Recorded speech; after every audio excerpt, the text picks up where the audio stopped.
Umut Kervanı Yeşili temsilciliği olarak yardım faaliyetlerimize aralıksız devam ediyoruz.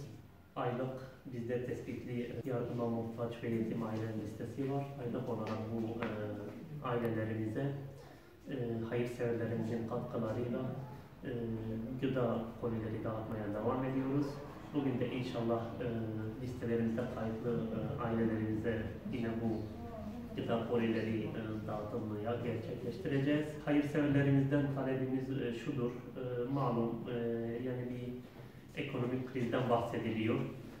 Hakikaten muhtaç, yetim, geçinemeyen ailelerimiz var.